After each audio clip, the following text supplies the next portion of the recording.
시청자와 함께하는 시민데스크. 코로나19 여파로 위기의 문화예술계를 걱정하는 분들 많으실 겁니다. 그렇게 3년이란 시간이 지나고 최근 다시 활기를 되찾고 있는데요. 오늘 시청자 비평 리뷰 Y 시간, 문화계 소식을 다룬 YTN 보도를 살펴봅니다. 이번 주 에필로그 Y에서는 어떤 이슈든 한 방에 정리해주는 현대사회 맞춤형 콘텐츠 한방 이슈. 그 중심에서 종횡무진 활약 중인 박광열 기자와 함께합니다.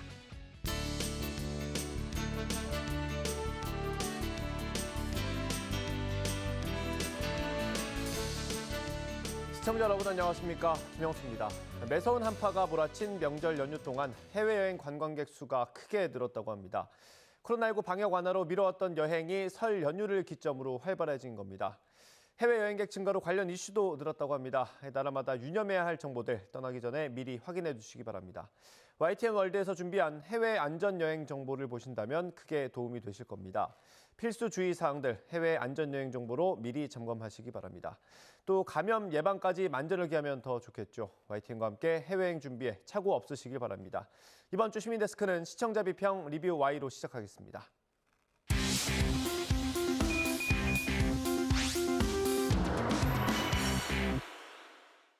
네, 세 분 어서 오십시오. 안녕하십니까?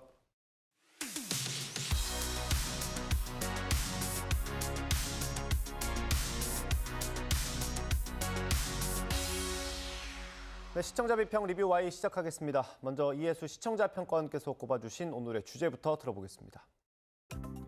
문화예술계는 코로나19로 심각한 피해를 입고 있는 분야 중 하나입니다. 그렇게 3년이 넘는 긴 시간이 지나고 방역 정책이 조금씩 완화되면서 문화예술계도 점차 활기를 되찾고 있습니다. 다양한 공연과 전시, 지역 축제가 재개되면서 그 소식을 전하는 보도도 참 많은데요. 오늘 리뷰 Y에서는 각종 문화예술 행사를 다룬 문화부 보도를 살펴보겠습니다. 최근 주변에 해외여행 다녀왔다는 분들 굉장히 많습니다. 준비하는 분들도 꽤 있고요. 그만큼 방역 상황이 많이 변화하고 있다는 거죠. 며칠 뒤에는 또 실내에서 마스크를 벗을 수 있기도 하고요. 이런 분위기가 그대로 문화계에 좀 반영이 되는 것 같습니다. 보도들 어땠습니까? 저는 장기화된 팬데믹 이후 공연들이 쏟아지고 있는 현상에 좀 주목을 했는데요. 그중에 눈에 띈 보도가 하나 있었습니다. 뮤지컬 개막은 서울부터 이제는 옛말 보도입니다. 이 보도는 선서울 후 지역, 즉 서울에서 초연을 마치고 타 지역의 투어에 들어가던 공연계 관행이 깨지고 있는 현상에 주목해 그 의미를 전달했습니다. 지역 공연장을 키우기 위한 전략이기도 하고 서울에 집중된 문화예술 향후권을 전국적인 규모로 확대하기 위한 전략으로서도 의미 있는 변화임을 알 수 있었는데요. 사실 지금까지 지역의 문화적 소외와 균형적 발전에 대한 목소리가 많긴 했지만 규범적인 논의로 그치곤 했습니다. 그 와중에 이 보도가 지역에서 먼저 개막한 공연도 서울 공연 못지않게 흥행할 수 있고 또 서울 관객들이 지역 공연장을 찾는 점 등을 두루 다루고 있어서 그 효과를 실감할 수 있었습니다. 보다 성숙해진 공연 예술계의 변화와 그 성공 사례를 언론에서 적극적으로 조명하는 것은 중요하다고 봅니다. 이러한 보도가 축적되면 첫 공연은 곧 서울이라는 지배적인 인식을 좀 개선할 수 있고 지방 공연 시장의 성장도 견인할 수 있을 거라고 봅니다. 자연스럽게 지역을 먼저 찾는 공연 기획사도 많아지겠죠. YTN이 그 마중물의 역할을 잘 해주었다고 생각합니다. 네, 이 코로나19 이후에 공연 시장이 침체했다라는 이제 소식만 들렸었는데 이제 좀 달라질 것 같습니다. 이 캐츠, 오페라의 유령, 또 레미제라블도 공연이 곧 올려질 거라고 예정하고 있는데요. 이 서울이나 수도권에 집중했던 공연 시장이 조금 더 전국적인 규모로 넓어지고 있다는 점도 반가운 소식인 것 같습니다. 이전에는 서울 공연 이후에 한 2, 3일 정도 지역 공연을 하는 경우가 많았는데요. 이제는 부산, 대구, 여수 등 지역 투어 이후에 서울에서 공연이 열리는 경우가 많다고 합니다. 이 지역에서 공연을 시작하는 것이 드문 일이 아니라고 하니까 이 달라진 분위기를 확실하게 느낄 수 있었습니다. 그럼에도 조금 아쉬운 점은 주말에 문화부 소식으로 다루다 보니 지역에서 흥행한 몇 개의 공연을 소개하는 것에 그쳤다는 것인데요. 문화부 보도가 자칫 특정 공연이나 문화행사의 홍보를 중심으로 이루어지지 않도록 좀 조심을 해야 할 것 같고요. 또 제안을 드린다면 공연계 현황에 대한 조사도 곁들여진다면 좀 더 심도 있는 YTN만의 의제를 만들 수 있지 않을까 싶습니다. 수도권 대비 지역 문화예술 인프라나 전문 인력의 비중, 지역에서 초연하고 있는 공연의 증가 추이, 그와 관련된 여전한 어려움과 기대에 대한 전문가의 고견, 이런 두터운 조사를 기반으로 분석적인 보도가 보완되면 좋겠다, 이렇게 의견 드려봅니다. 네, 공연 예술계 관련 보도 짚어주셨고요. 이맘때는 지역 축제들이 참 많이 열립니다. 관련 보도도 많이 나오고 있고요. 어떻게 보셨어요? 네, 한 해의 소망을 담은 풍선 날리기는 새해에 빠질 수 없는 지역 행사인데요. 이 행사가 환경 파괴의 원인이 되면서 각 지역에서 행사를 취소하고 있다고 합니다. 제가 주목한 보도는 환경 파괴하는 새해 풍선 날리기 시민들이 막았다입니다. 이 보도는 풍선 폐기물이 어떻게 야생동물의 목숨을 위협하는지 설명해줘서 경각심을 주기에 충분했고요. 또 지자체의 풍선 날리기 진행 여부를 표로 제시하면서 개선된 부분을 보여주기도 했습니다. 하지만 여전히 환경 문제에 대한 인식을 지자체가 따라가지 못하고 있는 현실도 지적했습니다. 또 이 보도는 풍선 날리기 행사가 초래하는 문제점을 공론화하는 데 시민들이 노력이 숨어 있었다고 전해서 이목을 끌었는데요. 시민들이 행사 전에 항의 댓글을 쓰거나 전화를 걸어 행사를 중단해달라 요구하면서 지자체의 계획을 변경시킨 좋은 사례라 평가됩니다.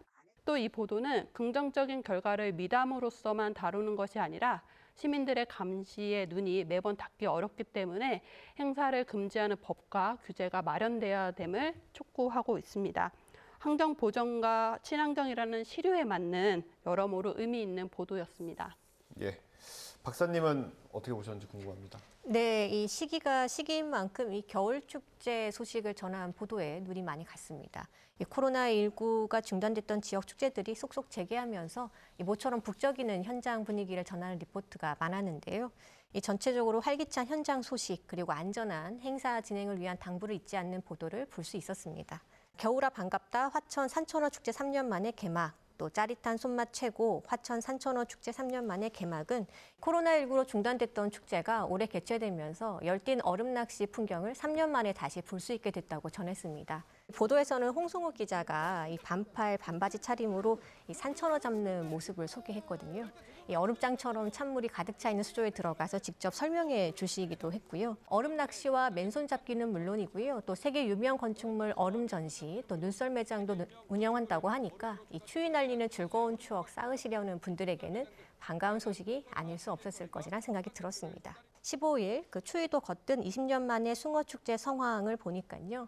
이 전남 무안에서 20년 만에 숭어축제가 열렸다고 합니다. 눈과 입이 즐거운 지역 축제 소식이 반가웠고요. 이 겨울철 대표 지역 수산물인 그 숭어의 참맛도 알리고 또 지역의 우수한 농특산물을 알리는 미식 관광을 소개해 눈길이 갔습니다. 네, 평가원님께서는 같은 보도를 보고 좀 다른 측면을 조명을 하셨네요.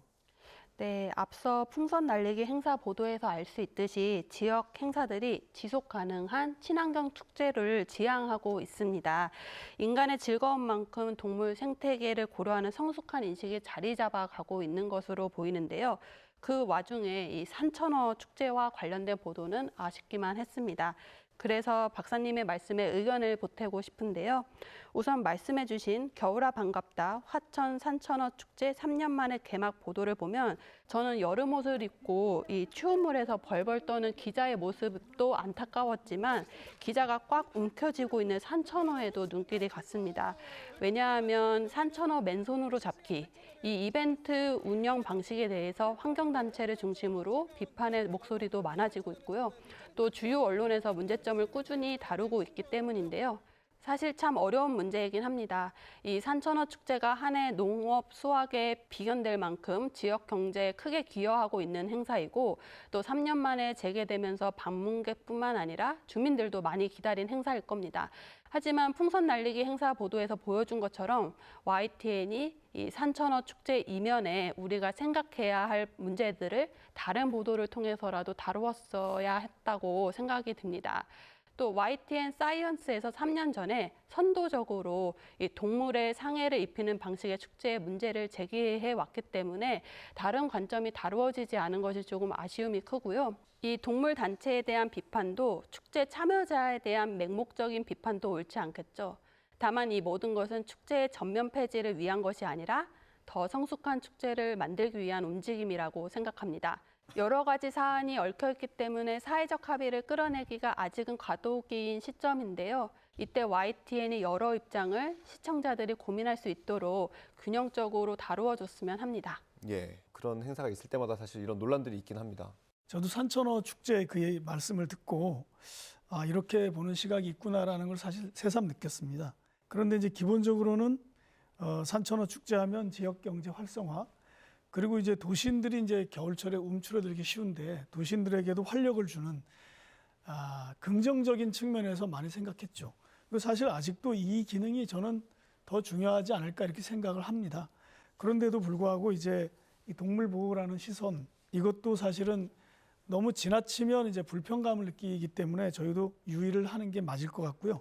다만 이제 이걸 해결하는 방법에 있어서 이것은 사실 찬반 대립이라기보다 또 이게 뭐 사생 결단식으로 결론을 낸다기보다 현재 사법적인 당국에서도 이것은 이제 문제가 되지는 않는다. 다만 이제 복지부나 이런 유관 부처에서 가이드라인을 주는 형태로 이걸 풀어 나가자고 하는 건데 저희도 그 정도에서 이제 이런 의견이 있음을 소개하면서 같이 공감을 갖는 시간을 갖자, 이렇게 하는 게 어떨까라는 생각을 했습니다. 그리고 이제 전반적으로 겨울철을 맞아서 공연이나 축제 소식, 이런 소식을 저희가 이제 전하는데요.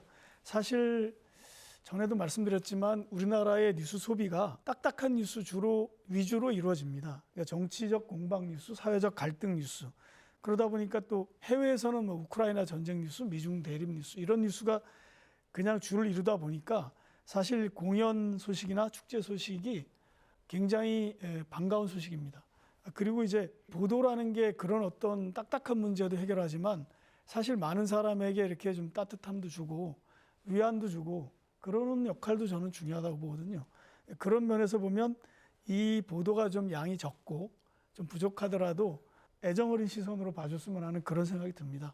왜냐하면 문화 뉴스나 이 공연 소식이, 지방 소식이 이 보도의 전체 볼륨에서도 양이 적기 때문에 좀 작기 때문에 좀 격려해 줄 필요가 있다, 이런 차원이고요. 또 이제 예술 활동의 어떤 인프라가 약하다, 그런 측면도 같이 지적했으면 좋겠다고 하신 것에 절대적으로 공감을 하면서 동시에 이제 아까 이제 말씀하신 것처럼 지방에서 시작하는 공연이 있더라라는 것을 발견한 것도 저는 굉장히 중요한 가치라고 생각합니다.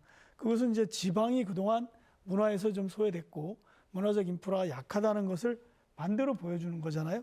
그런 것을 YTN이 이렇게 부각해서 보도한 것에 좀 좋은 점수를 주셨으면 하는 그런 바람입니다.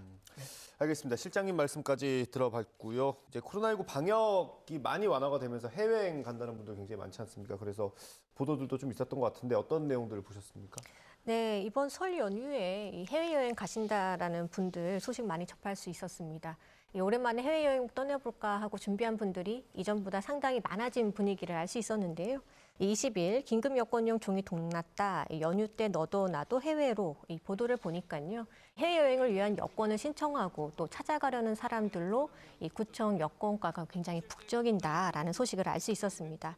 16일 뉴스라이더 거리두기 해제 해외여행 급증 여권과 그 비상. 이 보도에서는 유한식 마포구청 민원여권과 팀장이 출연을 했었습니다. 해외여행 계획하고 또 급하게 여권 발급을 신청하는 분들은 이 시기에 맞게 여권이 안 나오면 굉장히 곤란할 수밖에 없죠. 그런 분들을 위해서 이 긴급 여권을 발급하는데 일회 사용할 수 있는 비전자 여권인 종이 여권도 있다고 하니까 좀 다행이다 싶었습니다.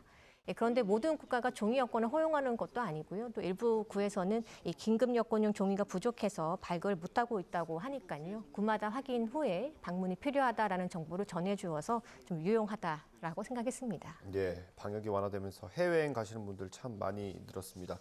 그래도 아직 바이러스가 뭐 완전히 없어진 게 아니기 때문에 조심해야 되는 부분들도 있습니다. 관련 보도들이 좀 있었습니까? 예, 저 뉴이저에서 나온 보도였는데요. 30일부터 실내 마스크 의무 해제, 설 코로나 전망에 출연한 이 정재훈 가천대 의대 예방의학과 교수의 말씀이 있었죠. 실내 마스크 착용 의무가 해제라고 하기보다는 좀 조정이라는 표현이 더 적절하겠다고 이야기하셨습니다. 여전히 다양한 시설에서 이 마스크 착용 의무가 유지되고 있기 때문이었는데요. 대담을 이어간 앵커께서 전면 해제는 아닌 것이고 여전히 이제 대중교통이나 일부 공간에서는 마스크를 착용해야 할 것이라는 점을 잘 짚어주시더라고요. 앞으로도 좀 새로운 변이가 계속해서 등장할 가능성은 있지만 우리 사회가 대응할 수 있는 역량이 훨씬 더 좋아진 상황이라는 점을 알 수 있게 해준 보도였던 것 같습니다. 그렇긴 해도 이제 중국에서 발생할 가능성이 있는 이 새로운 변이에 대한 우려는 좀 남아있는 것 같습니다. 중국에서 몇 번의 유행이 반복될 것이라는 전망이 있다는 것이었는데요. 또 반대로 이 중국에서도 한국의 이러한 우려만큼이나 이 차별적 입국 제한이 있을 것에 대한 소문이 확산되는 양상을 알 수 있게 해준 보도가 있었습니다. 한 가면 노란 딱지, 암실 격리, 또 소문의 중 부글부글 이 보도를 보니까요. 한국에 입국하는 중국인들에게 이 노란색 목줄을 채운다거나 또 어두컴컴한 방에 이제 비싼 격리 비용을 내야 할지 모른다라는 소문이 돈다고 하더라고요. 중국인들만을 노린 차별적 입국 제한이 있을 것이라는 잘못된 소문을 바로잡는 보도로 볼 수 있었고요. 이런 내용에 대해서 사실 확인을 해주는 보도를 낸 것은 좀 시의적절했다라고 생각이 들었습니다. 네, 이 코로나19 관련 그리고 또 방역 완화 이런 주의를 당부하는 언론 보도는 또 계속돼야겠죠. 맞습니다. 아까 말씀해 주신 것처럼 이 전문가분의 말씀은 마스크 전면 해제가 아니다. 그리고 하나의 조정이다 이렇게 표현하셨잖아요. 그런 정도로 저희도 맥락을 그렇게 잡아서 말씀드리는 게 맞는 것 같습니다. 내국인의 해외여행이 증가하고 중국인 관광객이 이제 한국을 방문할 것으로 예상이 되는데 이것을 섣불리 열기를 띄운다든지 이런 것보다는 사실을 그대로 보도하고요. 그리고 이제 맥락을 이렇게 설명해 주는 건데 예를 들면 항체 보유율이 몇 %다 이렇게 설명을 해주고 그리고 전문가의 자문을 받은 사실 위주로 보도하는 것 그것이 맞을 것 같습니다.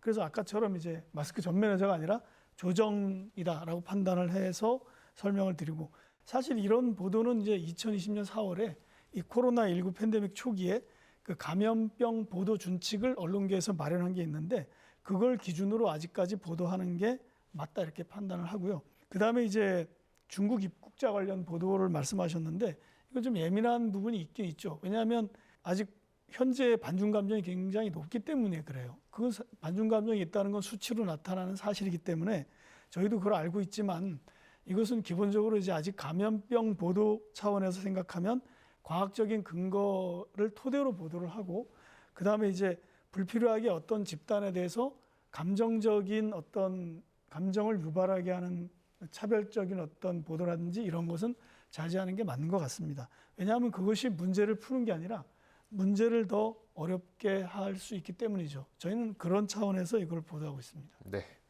실장님 말씀까지 잘 들었습니다. 오늘 리뷰와의 내용 정리해 보겠습니다. 이것만은 꼭 시간입니다. 평가원님부터 한 줄 요약 들어보겠습니다. 문화행사 보도, 홍보를 넘어 기자의 시각과 메시지를 담은 보도로 팬데믹 3년 만에 열린 대면 행사, 문화예술계의 침체기가 길었던 만큼 국내의 문화행사 소식을 전하는 것은 시민과 예술인들, 지역 주민을 연결해주는 필요한 보도라 생각합니다. 하지만 각 주간 기관들은 홍보에 주력하다 보니 무엇이 문제인지 놓치는 경향도 있고 언론의 보도 역시 대부분 경제적 효과에 주로 초점이 맞춰지곤 합니다. YTN이 팬데믹 위기를 타개하기 위한 문화예술계의 의미 있는 시도를 분석하면서 이면에 드러나지 않은 문제점도 유의 깊게 보도해 주길 바랍니다. 문화예술 행사들이 질적으로 성숙하기 위한 쟁점과 과제를 적극 다뤄주시길 당부드립니다. 네, 다음 김수정 박사님 한 줄 평 들어보겠습니다. 안전한 지역축제 위해 정권 보도 꾸준히 내야. 3년 만에 열리는 지역축제는 모두에게 다시 시작하는 새롭고 신기하게 다가올 행사라는 생각이 듭니다. 오랜만에 마스크를 벗고 어른과 아이들이 한데 모여 함께 즐거움을 나누는 시간이면서 더 재미를 느낄 수 있는 계기가 될 것입니다. 거리두기 해제가 아니라 조정이라고 봐야 하는 시기인 만큼 안전관리와 방역수칙 등을 점검해 안전한 행사 진행을 점검해주는 보도를 YTN이 꾸준히 내야겠습니다. 알겠습니다. 오늘 리뷰와의 순서 여기서 마치도록 하겠습니다. 세 분 오늘 말씀 감사합니다.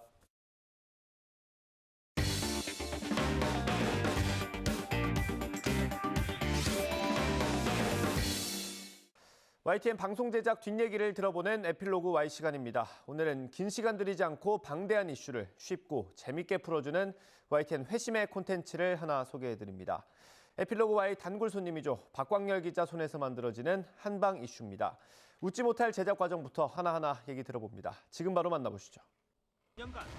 뜨거운 이슈, 그 내막이 궁금하지만 일일이 찾아보기는 귀찮지 않으신가요? 간단 명료한 설명으로 이슈를 한 방에 정리해주는 한방 이슈와 함께라면 더 이상 귀찮지 않습니다. 복잡한 이슈도 깔끔하게 설명하는 나만의 포인트가 있다면요? 직접 쓴 원고 바탕으로 한 이해력, 그리고 귀에 착착 붙는 발음, 마지막으로 이 찰떡 같은 그래픽, 이 3박자라고 할 수 있겠습니다. 오늘 에필로그 Y 시간 한방 이슈 박광렬 기자와 함께합니다. 네, 안녕하세요. 안녕하세요. 네, 우리 박광렬 기자는 지난번에 에디터픽 때 출연을 해주셨잖아요. 네. 오랜만에 또 찾아오셨네요. 오랜만이라기엔 너무 자주 나오는 게 아닌지 약간 죄송스럽기도 한데 어쨌든 다시 이렇게 출연을 하게 됐네요. 예. 그때 이제 출연하셨을 때 이제 좀 아쉬운 점을 보완하기 위해서 새로운 걸 좀 기획하고 있다고 하셨어요. 그게 바로 오늘 얘기해볼 한방 이슈인 건가요? 뭐 그렇죠. 그러니까 그때 얘기했던 게 제가 뭐 제 기억에 맞다면 그때 에디터픽 같은 경우는 기존에 있는 뉴스들을 이제 모아서 이렇게 구슬이라면 모아서 목걸이를 만든다면 이제 그런 구슬이 없는 상태에서도 목걸이를 좀 자체적으로 만들어 볼 수 있는 부분이 있었으면 네. 좋겠다라고 해서 이제 기획을 했던 게 지금 어느 정도 이제 실현이 되고 있는 과정이라고 볼 수 있습니다.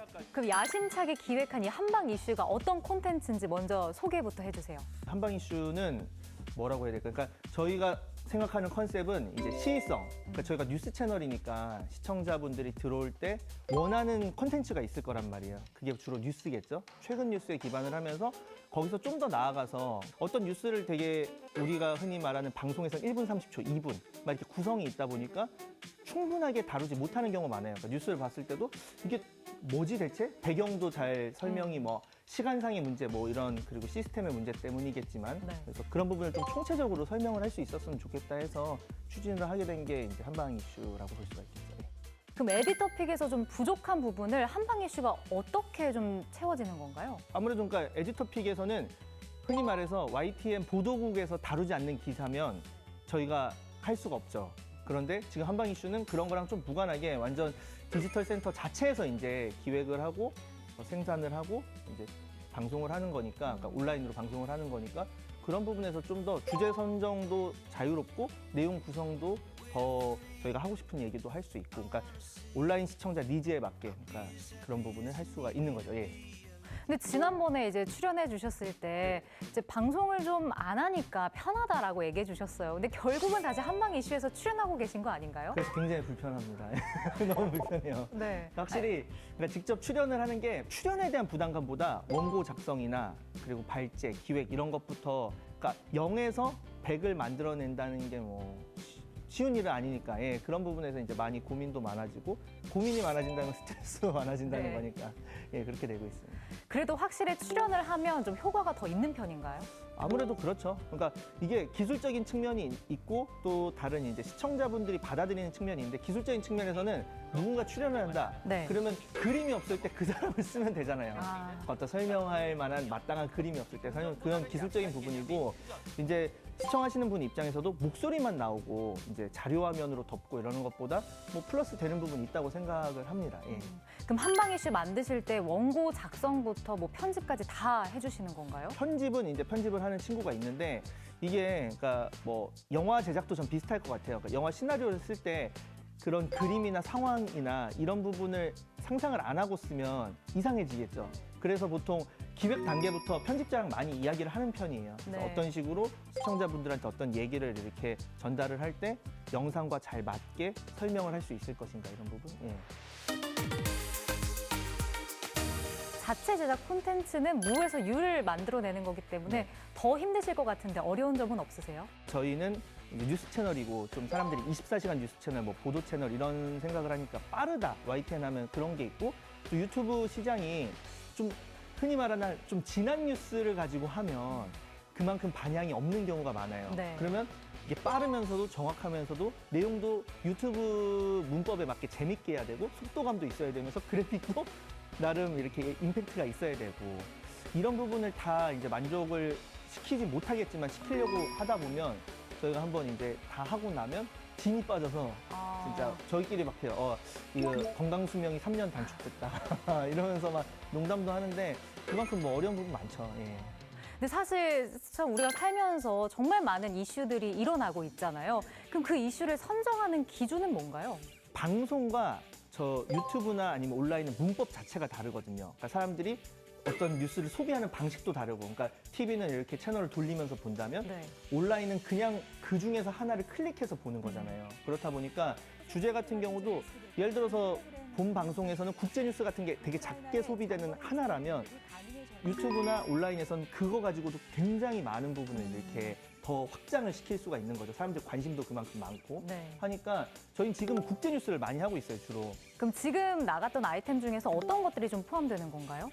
예를 들자면 뭐 푸틴 러시아 대통령 그리고 젤렌스키 우크라이나 대통령, 그래서 우크라이나 전쟁 진행 중이잖아요. 진행 중인데 그 과정에서 뭐 푸틴 대통령이 이웃 국가인 친러 국가인 벨라루스에 어떤 도움을 요청했다. 이런 부분은 사실 저희 뉴스에서는 어떤 리포트에서 한 2문장 정도로 들어가거나 아니면 그냥 흔히 말하는 단신 보도 정도로 나갈 텐데 그런 걸 가지고 이렇게 푸틴 대통령이 이쪽과 손을 잡았다. 두 나라는 어떤 배경이고 역사적으로 어떤 문제가 있으며 그래서 우크라이나랑 어떤 관계인데 이게 지금 나토 대 러시아의 어떤 그림이고 장기적으로 어떤 역사적인 함의를 줄 수 있다. 이런 부분에 대한 설명을 덧붙여 가면서 할 수 있다. 이런 점도 다른 부분이겠죠. 예. 그러니까 시청자분들이 궁금해하는 그 배경 지식까지 좀 알려주시는 거네요. 그게 저는 필수라고 봅니다. 예.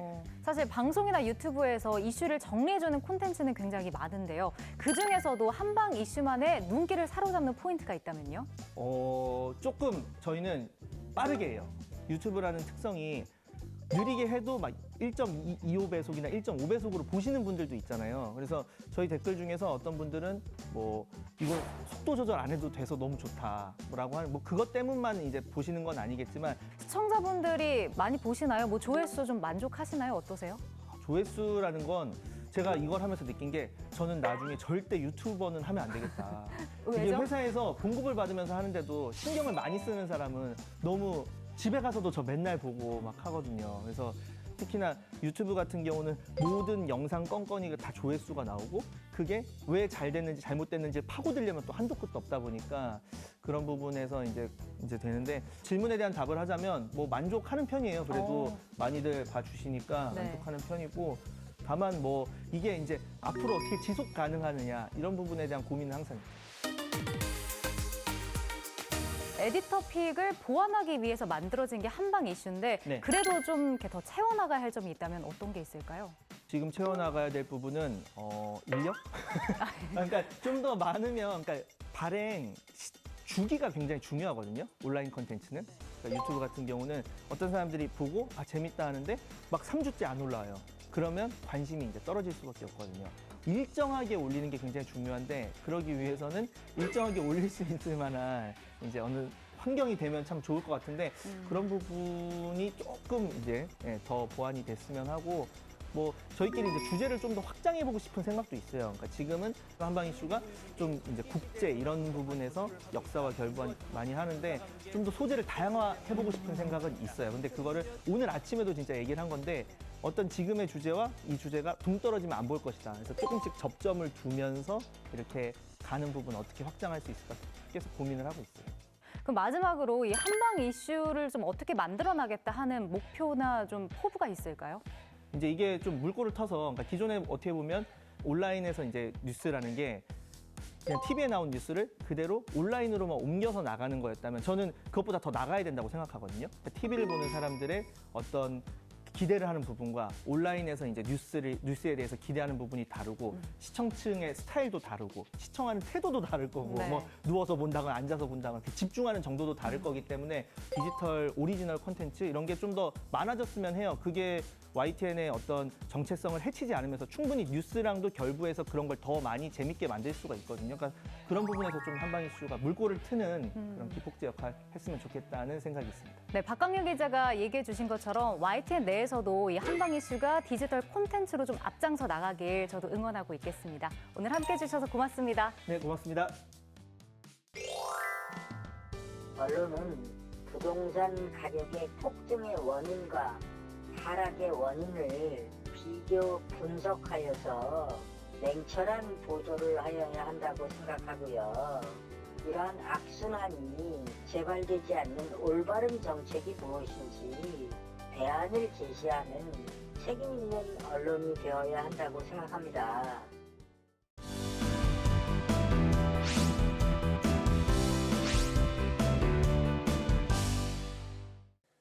안녕하세요. YTN-DMB 시청자평가원 고두입니다. 유네스코의 인류무형문화유산에는 김치를 담그고 나누는 문화인 김장이 등재되어 있습니다.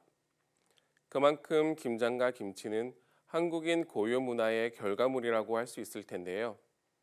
최근에는 김장의 간편화 추세로 각 가정에서 김장을 직접 하는 대신 포장된 김치를 구입하는 비율도 높아지고 있다고 합니다.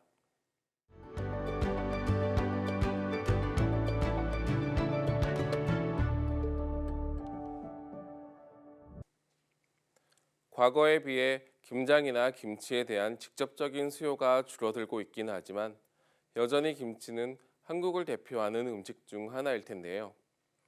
지난 시간 YTN 특집 김치로드에서는 김치와 관련된 다양한 이야기를 접할 수 있었습니다. 먼저 우리나라의 서글픈 역사 중에 하나라 할 수 있는 1903년 하와이로 이주한 한인 이민자들의 정착 과정과 그 과정에서 탄생한 김치의 내용이 전해졌습니다. 가난과 굶주림을 벗어나기 위한 방안으로 해외 이주를 선택한 한인들에게 있어서 가장 그리웠던 것은 한국에서 먹었던 김치였는데요. 이 과정에서 만들어진 것이 하와이식 김치라고 합니다. 낯선 기후와 풍토로 한국의 식재료를 구할 수 없었지만 하와이에서 얻을 수 있었던 양배추나 양상추, 파프리카 등의 재료를 가지고 김치를 만드는 과정에서 하와이식 김치가 탄생했다고 하는데요. 현지에 적응하고 살아가기 위한 이민자들의 노력을 엿볼 수 있었습니다.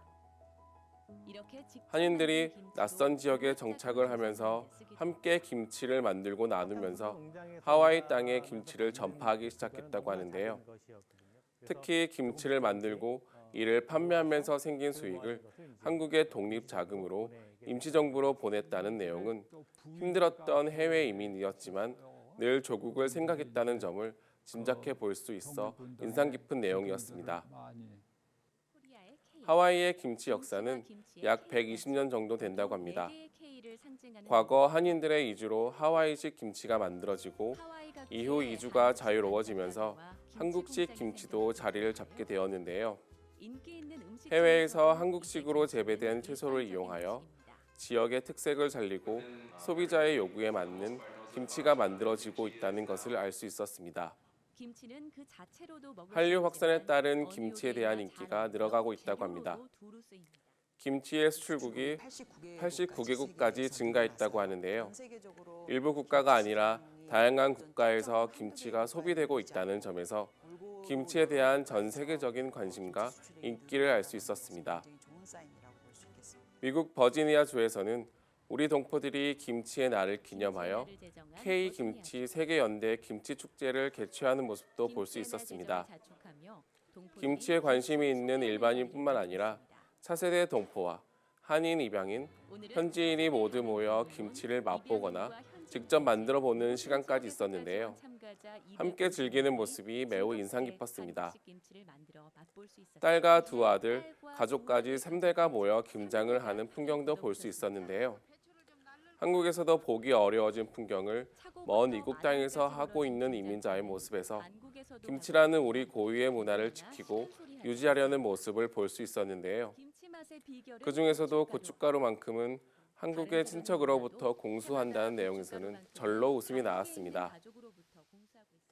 지난 시간 김치로드에서는 해외 이주에서 시작된 하와이식 김치의 역사에서부터 한류로 인하여 전 세계적으로 인기가 높아지고 있는 현재의 김치의 모습도 볼 수 있었습니다. 한국인에게 있어서 김치는 소중히 지켜야 할 우리 일상의 문화가 아닐까라는 생각이 들었습니다. 앞으로도 우리의 일상과 밀접한 내용을 통해 시청자들에게 많은 의미를 전할 수 있기를 바랍니다. 네, 시민데스크는 시청자 목소리로 YTN을 더 깊이 되돌아봅니다. 방송에 대한 여러 의견들 SNS와 홈페이지, 전화로 남겨주시고요. 저희는 다음 주 다양한 시청자 의견으로 돌아오겠습니다. 시청해주신 여러분 고맙습니다.